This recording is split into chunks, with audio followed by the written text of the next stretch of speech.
বিশ্বকাপ নিয়ে সিদ্ধান্ত জানালো পাকিস্তান ক্রিকেট বোর্ড। দেশটির প্রধানমন্ত্রীর সাথে আলাপ শেষে বিশ্বকাপ খেলা ব্যাপারে ইতিবাচক বার্তায় দিল পিসিবি। তবে ভারতের বিপক্ষে ম্যাচ নিয়ে চমক দেখানোর আভাস দিয়েছেন পিসিবি সভাপতি মহসিন নকভি। আর তাতেই কপালে হাত, আইসিসি ও বিসিসিআই এর কোটি টাকার লোকসানের মুখ দেখতে পারে বিশ্বকাপের আয়োজকরা। বিশ্বকাপ নিয়ে পিসিবির মাস্টার প্ল্যানের সিদ্ধান্ত নিয়ে বিস্তারিত রিপোর্টে।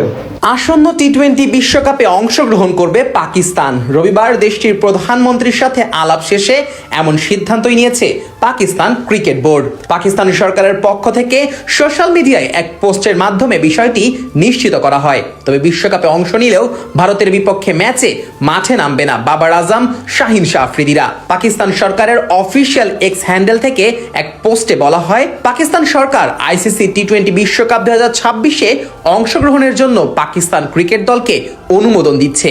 তবে 2026 সালের 15 ফেব্রুয়ারি ভারতের বিপক্ষে নির্ধারিত ম্যাচে পাকিস্তান ক্রিকেট দল মাঠে নামবে না। সম্প্রতি নিরাপত্তা শঙ্কার কথা মাথায় রেখে ভারত থেকে নিজেদের ম্যাচের ভেন্যু পরিবর্তন করার আবেদন জানিয়েছিল বাংলাদেশ। মূলত মোস্তাফিজুর রহমানকে অন্যায়ভাবে আইপিএল এর দল থেকে বাদ দেওয়ার ঘোষণাতেই এমন সিদ্ধান্ত নিয়েছিল বিসিবি। তবে বিসিবির সেই দাবি মেনে নেয়নি আন্তর্জাতিক ক্রিকেট সংস্থা বা আইসিসি। আইসিসির বোর্ড সভায় ভোটাভুটিতে হারতে হয় বাংলাদেশকে। ফলে বিশ্বকাপ খেলার সুযোগ কেড়ে নেওয়া হয় টাইগারদের কাছ থেকে। লিটন মোস্তাফিজদের বদলে বিশ্বকাপে সুযোগ দেওয়া হয় স্কটল্যান্ডকে। আইসিসির সেই বোর্ড সভায় বাংলাদেশের পক্ষে কথা বলেছিল শুধুমাত্র পাকিস্তান ক্রিকেট বোর্ড। তবে তাতেও মন গলেনি আইসিসির। বিসিসিআই এর কথা মতোই বাংলাদেশকে তারা বাদ দেওয়ার সিদ্ধান্ত নিয়েছিল। এরপর থেকেই পাকিস্তান ক্রিকেট বোর্ডের মধ্যে আলোচনা চলছিল বিশ্বকাপ বয়কট নিয়ে। এ নিয়ে পাকিস্তান জাতীয় দলের ক্রিকেটারদের সাথেও আলাপ করেছিলেন পিসিবি সভাপতি মহসিন নকভি। সেই সভায় বাবার আজম, শাহিন শাহ আফ্রিদিরা পিসিবির সিদ্ধান্তকে সাধুবাদ জানিয়ে তাদের পাশে থাকার অঙ্গীকার দিয়েছিল। যদিও তখনও পিসিবির পক্ষ থেকে কোনো সিদ্ধান্ত জানানো হয়নি। পাকিস্তান প্রধানমন্ত্রীর সাথে আলাপ শেষ করেই সিদ্ধান্তটা নেওয়া হবে বলে জানিয়েছিল পাকিস্তান ক্রিকেট বোর্ড। অবশেষে সেই সিদ্ধান্তটাই সামনে এলো। সরকার প্রধানের সাথে আলাপ শেষে জানা গেল বিশ্বকাপে তারা অংশগ্রহণ ঠিকই করবে, তবে ভারতের বিপক্ষে ম্যাচে মাঠে নামবে না বাবার আজমরা।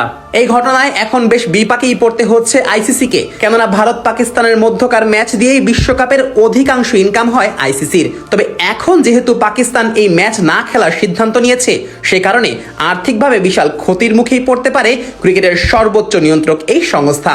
এমনকি বিশ্বকাপ আয়োজন নিয়েও এখন দেখা দিতে পারে বিশাল এক শঙ্কা। বাংলাদেশকে বাদ দেওয়ার ঘটনায় শেষ পর্যন্ত কাল হয়ে দাঁড়ালো আইসিসি এবং বিসিসিআই এর জন্য। আর্থিক ইনকামের যে সুযোগটা তাদের সামনে ছিল, এখন আর সেই ম্যাচ আয়োজন করার সুযোগ পাচ্ছে না আইসিসি। বিশ্বকাপ থেকে তাই এবার বিশাল আর্থিক ক্ষতির শঙ্কা দেখছে বিশ্লেষকেরা। প্রথমে বাংলাদেশকে বাদ দেওয়া এবং পরে পাকিস্তানের ভারতের বিপক্ষে ম্যাচ খেলতে না চাওয়ার সিদ্ধান্তে বিশ্বকাপের ভাগ্যে আদৌতে কি আছে সেটার জন্যই এখন অপেক্ষা করতে হচ্ছে ক্রিকেট ভক্তদের।